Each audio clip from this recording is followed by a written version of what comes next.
So the other night when I was messing around with these change gears, I had noticed that there was a homemade deal on the way that this gear was put onto the end of the lead screw.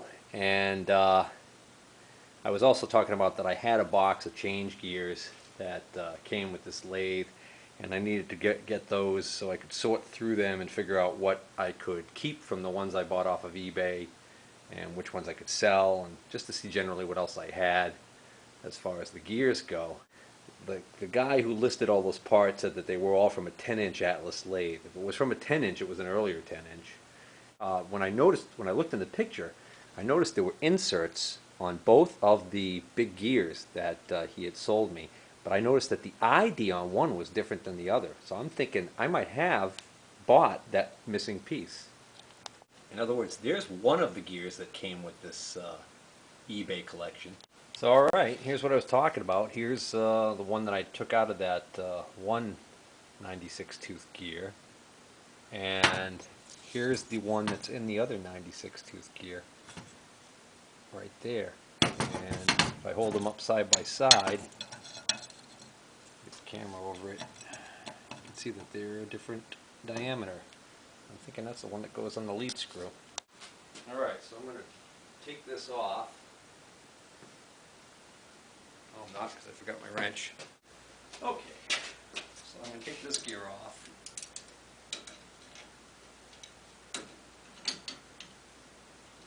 Because I've got to get this one off to get to this one. So, this is the spacer and the nut. That's original, and then there's the, whatchamacallit there. So that's the larger of those two sizes. So this smaller one, oh, maybe that's for this.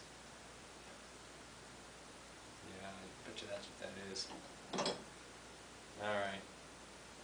I'll take it off and check it, but I bet you that's what the deal's going to be there, that smaller one's probably the one that goes on behind this, the idler gear.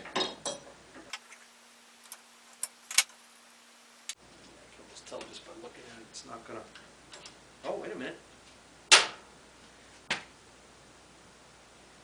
This has got a spacer on it. Alright, that's original. This is the deal that looks homemade to me. This spacer I wasn't sure about. I think this spacer is to take up for a gear that doesn't get stacked on here. And then this comes off. No, this does not go on here. I don't know why I thought it would. Because for that to happen, this whole piece right here would have to come off, and this is actually the end of this deal right here. Pretty much. Oh, the spacer's up on this one still too. Well, there you go. That pretty much tells me that that's the spacer that came with that originally. So, in other words, if I take this spacer off, this part you're looking at right here is actually this end here. That looks longer on that one. I wonder if it is. No, I guess it's about the same. I'm curious now. I gotta measure that. Bugging me. Let's start with the simple measurement here. This is, yeah, that's a match. Alright, so what I'm looking at is, I'm wondering to that washer right there, the length of this part right here, is that the same as this? This one's shorter. Or I'll tell you, not by much though. Not even 1/8 of an inch. 90 thousandths.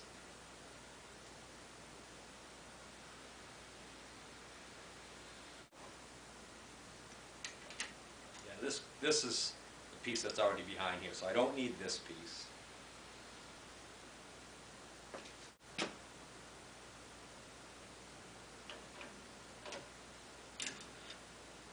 have no idea what this was with those pieces. I wonder what this is. Got a hole on that that side.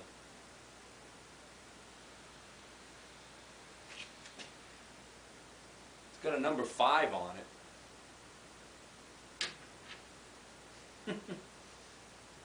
No idea what this is.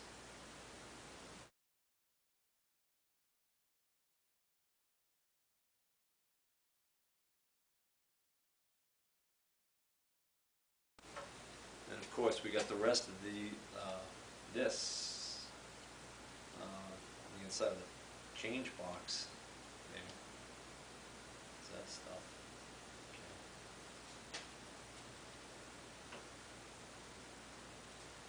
The 5/8 inch lead screw. I don't need those unless I break them. And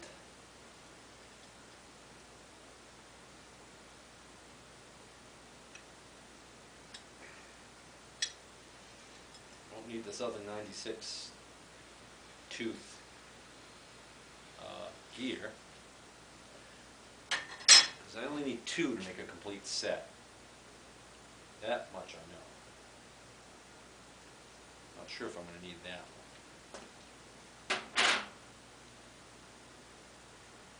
Oh, this one's a little different than the other one.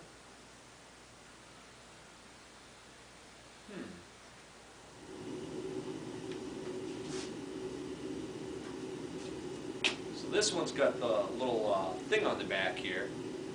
This one doesn't.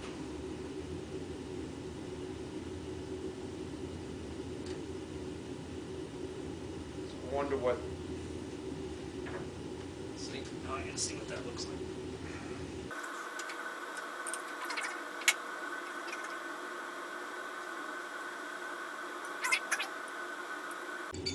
This one's the one that doesn't have the little thing on it. Little collar.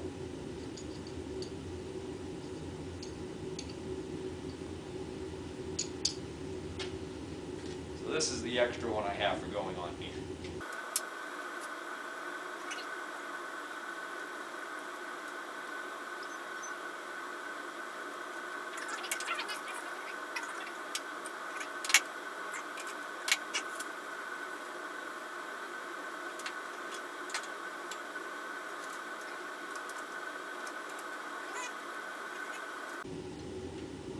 That just needed to be a hair thicker, that washer, and I wouldn't be having this problem right now. Not that it's much of a problem.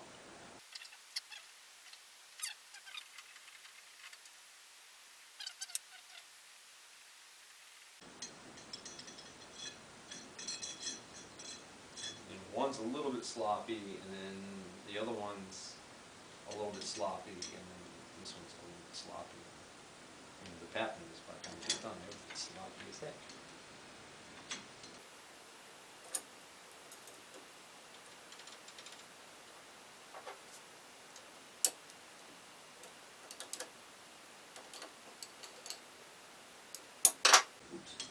Alright, so those are spares.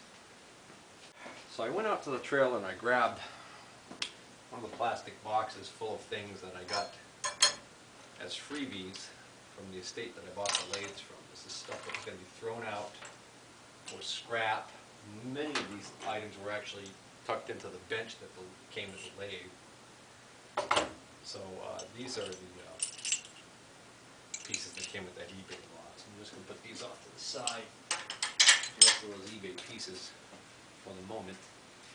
Except for this little guy. I'm going to take probably a picture of that, put that on one of the sites to see if anybody can ID that. Here's the box.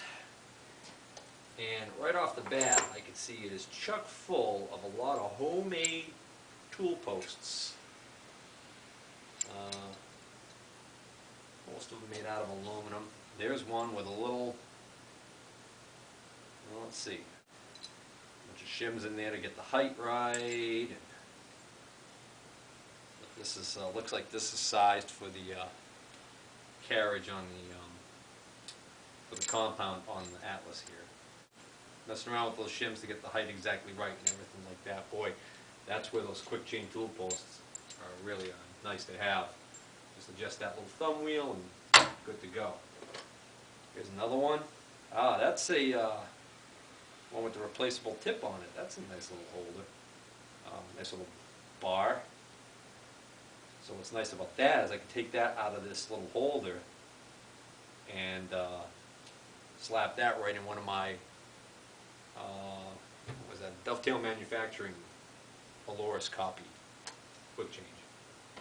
Put that right in there. Another one.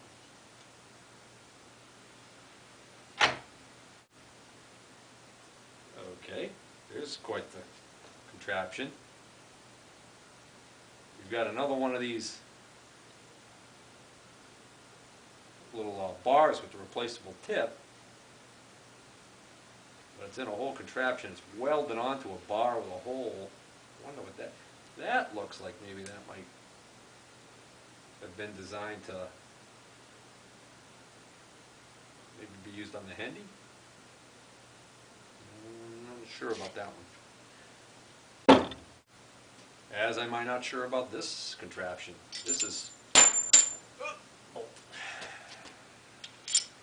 bolted down to something somewhere, and then this is almost like a little vise, and it's clamping a little boring bar.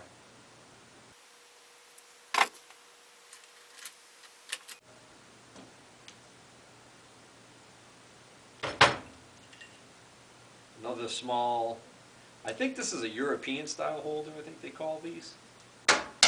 They originally were really popular in Europe. Alright, so that's a small one there. Also, looks like for the Atlas. This just fell out of this. This appears to be some sort of a punch. Nearest I can figure is if you want to punch a hole that size, you put this in here, I think. You put this on a solid surface. You put whatever you want to punch, sheet metal in there, bang that. Does that sound right? Although this doesn't look all banged up. Maybe you press it. Put it in the press and pop it through. Arbor press, something like that. Another version of that, I think, right here. Smaller hole.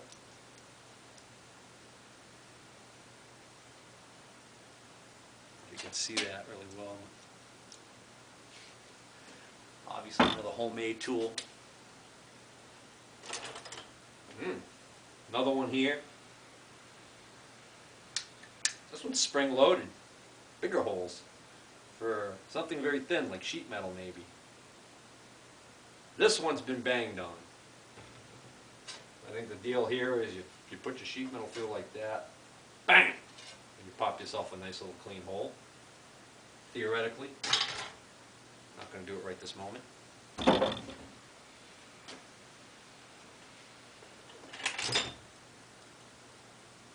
Nice little small pair of vice grip clamps. And these are marked with my old friend's name in '84 for some reason. And the social security number on this side, which nobody's going to do anything with that now. He's passed on. But I remember back, even when I was in the service, we used to mark everything with our personal belongings with our social security number. That was before all of this identity theft.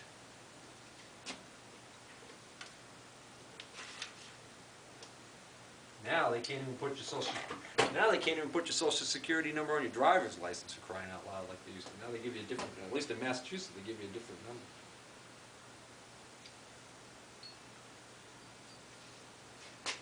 Another homemade holder with a very short little blade, cut-off blade, or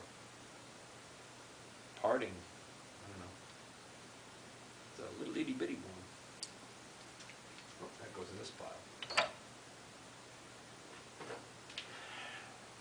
This was on this bench with this. So this is a wire wheel that you used to just slap in the chuck, I think, when you wanted to do a quick clean on something.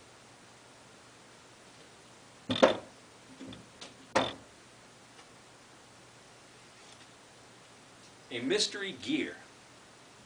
There were a lot of gears that got thrown out, unfortunately. And the thing is, if you take the time and actually figure out the, there's a, I think it's called diametric pitch, or some, there's a name for the measurements you make on gears. And if you get all that information and you list this gear on eBay, for instance, with that information, a guy who knows what he's looking for might be able to use this thing, even if the hole through the center is not what he needs. You know, if that collar sticking up through there is too high, you can mill that off. If that hole's not large enough, you could bore it larger. If it's, you know, I mean, there's a number of things you could probably do as long as the OD and the pitch here, the teeth, is what you need. Somebody might pay 20 bucks for that gear. Because you can imagine having that gear made if you needed one, what it would cost. I don't know, maybe not. Yeah, that's got a tapered fit, that slit, that's got a Woodruff key slot there. A bearing on it on this side, it's got a tapered bearing so it was supported on both sides. May have come out of a motorcycle gear case now that I look at it. I wouldn't be surprised. We won't throw it out. No, no, no. Can't do that until we are sure that it's worthless. Even then, it's not really worthless. I mean, you ever heard of the term steampunk? That's when you take all the gears you don't know what to do with. You throw them in a box lot, sell them as a lot on eBay, and then somebody who has a very vivid imagination will buy that, and they'll weld them all together into some kind of, or hot glue them together in some kind of a weird contraption. They'll call it art. You should see what they do with welding goggles, the oxyacetylene goggles. People buy those at flea markets or whatever for like $1. They spray paint them weird colors and put all kinds of little weird things on them, and it's really something to see. A little cut-off blade, you know, a little manual, I guess. Good way to slice your finger. Scotch-Brite pad.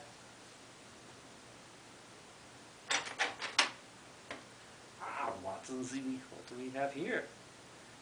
We have a, it's like an end mill with a Morse tape. And it occurred to me that that camera shut off again. I don't know how much you guys missed. There's a small chuck with a taper. I can see if that fits in the lathe. There's one a larger, no, maybe it's about the same size. Ooh, that's a live center. Doesn't feel bad either. And then there was this thing here, I don't know if you saw that. It's got this hole in it. My theory was that maybe a tap goes in there, and you put a tap wrench on it. Tap follower type of thing. This looks a lot like the tool holder that was just on the Hendy that I just took off. So I'd say that goes with the Hendy. And it's got a threading tool. That's one of these threading tool deals here, where as you grind it and you use it up, you can see that it goes all the way around. As you grind it and you use it up, you just loosen this screw, set screw and that screw, and rotate it back up to the next point. So it's like a consumable type of deal. But yeah, that will clean up, and then we'll go with the Hendy. Here's, let's see, a couple more tool holders. This one, J.H. Williams, drop forged. Judging by the size, I would say that's not going to fit. That's not going to fit the Atlas. Armstrong Brothers, the small one. This one might fit the Atlas. Jim used to have this. I wonder if Jim's still around. Alright, so that, put that aside for the Hendy. Probably end up just selling it. A couple of scales. General, not Little General. It says General, and it's little. And this is a Fowler, but I like it because this is that satin chrome. Makes it a lot easier to read. Sweet.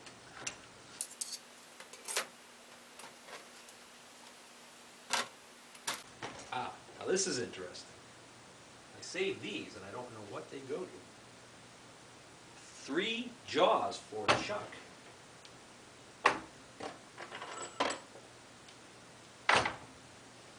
Now, I did sell one chuck way back when I was stripping the round and sharp #2 mill, a horizontal mill that we ended up parting out. One of the guys who bought a lot of parts from me came down from New Hampshire, and he bought one of the chucks. And I'm hoping that it wasn't a 3-jaw that these go on.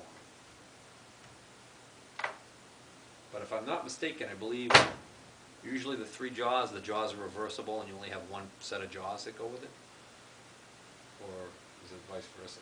4 jaws? I don't know. Anyway, that's some jaws. The villain from, of course, a couple of different James Bond movies with Roger Moore. And the only thing they're marked with is, they're marked with 1, 2, and 3 for their positions. So that, you know, if you had the chuck, you make sure they go back in the right places. And then the only other marking is a number 15 stamped in on 2 of the 3, right down here in the same location. So they are a set, obviously. I don't know if the 15 means that it goes in a 15-inch chuck. I think I have a 15-inch chuck that I saved from this estate. And I think it's too big for the Hendy. And I think it's got a different threaded hole on it anyways. That's got jaws on it, but maybe this is no, that's a 4-jaw. Yeah, that big one's a 4-jaw. So don't know what these go to.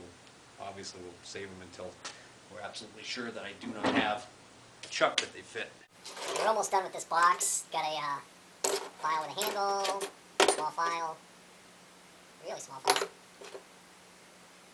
tool bit, an end mill, center drill that one side's broken off of, a little end mill mounted in some sort of little arbor or something. Another one. Little screwdriver, little wheel. Ah, good. Some larger unbroken ones here. I'll use those on the Hendy. 3 screw extractors. Little tiny file. Little tiny grinding wheel. Little tiny chisel. Little file. That's nice. Let's see if that fits the. Since you're sitting right here, Mr. Atlas. No, that's for a much smaller chuck than what's on the. This is probably for what was supposed to be on the Atlas. The Atlas is a 9-inch lathe. I think it's supposed to have a 6-inch chuck on it. What's on here is actually a little too